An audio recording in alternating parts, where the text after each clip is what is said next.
Station कैसा होना चाहिए, वहां पर सिटिंग अरेंजमेंट कैसा होना चाहिए।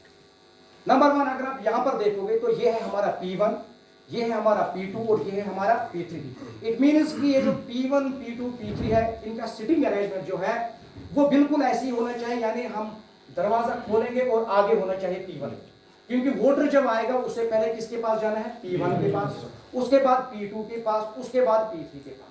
अगर हमने P1 को वहां पर बिठा दिया, P2 को यहां पर बिठा दिया, तो वहां पर जम्बलिंग हो सकती है हमारे पोलिंग स्टेशन में। तो इसलिए आप इस चीज का ख्याल रखिए कि P1, P2, P3 साथ साथ बैठे होंगे और जो दरवाजा होगा, डोर होगा, बिल्कुल उसकी सीध में ही हमारा P1, P2, P3 होने चाहिए। Okay sir. तो उसके बाद जो आप यहाँ पर ये देख रहे हैं, ये है हमारा प्रिजाइडिंग ऑफिसर। प्रिजाइडिंग ऑफिसर आप देखिए कि ये किस तरह बैठा हुआ है, इसकी नजर हर एक चीज पर है। P1, P2, P3 पर भी इसकी नजर है और इसकी नजर जो है पोलिंग एजेंट्स पर भी है। जो ये हमारा वोटिंग कंपार्टमेंट है, इस पर भी इसकी नजर है। ठीक है सर। लेकिन एक बात इंश्योर कीजिए कि ये जो हमारा पोलिंग स्टेशन है, it should be on the ground floor. ये ग्राउंड फ्लोर पर ही होना चाहिए, ये फर्स्ट फ्लोर या सेकंड फ्लोर पर नहीं होना चाहिए। अगर वहां पर कोई बड़ा भी कमरा है, स्पेशियस भी है, लेकिन फिर भी आपको अपना जो पोलिंग बूथ है एस्टैब्लिश करना है ऑन द ग्राउंड फ्लोर, क्योंकि आपके पोलिंग स्टेशन में सीनियर सिटीजन भी आ सकते हैं वोट डालने के लिए। इसमें हमारे जो पर्सन जो डिसेबिलिटीज हैं वो भी आ सकते हैं। अच्छा, प्रेग्नेंट लेडीज भी आ सकते हैं। इसीलिए ये जो पोलिंग स्टेशन है ये हमारे ग्राउंड फ्लोर पर ही होना चाहिए।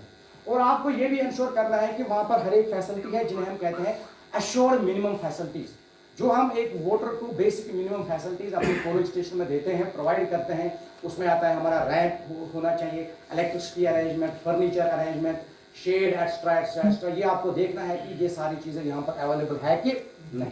लेकिन ये जो वोटिंग कंपार्टमेंट है, ये आपको पता है कि ये एक सीक्रेट जगह होती है, क्योंकि वोटर अपना वोट जो है वो कास्ट करता है इनसाइड द वोटिंग कंपार्टमेंट। ये वोटिंग कंपार्टमेंट जो है इसमें रहता है हमारा वीवीपैट, इसमें रहता है हमारा बीयू, यानी वोटिंग कंपार्टमेंट में क्या रहता है, बीयू एंड वीवीपैट। ये जो वीवीपैट है, अगर आप देखेंगे कि ये जो वीवीपैट है इस पर एक स्क्रीन लगी है। ये जो स्क्रीन है it is photo sensitive screen, light sensitive. अगर ये लाइट के नीचे ज्यादा देर तक रहेगा ये एरर दिखाएगा, यानी अगर दिन भर इसके ऊपर ये डायरेक्ट फ्लैश लाइट रहेगी ये खराब हो जाएगा। तो ये इंश्योर करना है कि जहां पर हम अपना ये वोटिंग कंपार्टमेंट जो है इसके ऊपर बिल्कुल ये फ्लैश लाइट नहीं होनी चाहिए। नंबर 2, ये खिड़की के पास नहीं होना चाहिए, क्योंकि मैंने कहा कि वोट जो है it is a secret exercise. ये नहीं दिखना चाहिए कि ये जो वोटर है ये किसको वोट डाल रहा है, क्योंकि अगर हमने इसको खिड़की के पास में रखा तो बाहर से कोई आ सकता है, वो देख सकता है कि ये बंदा जो है ये किसी वोट डाल रहा है। तो voting compartment should preferably be in the corner.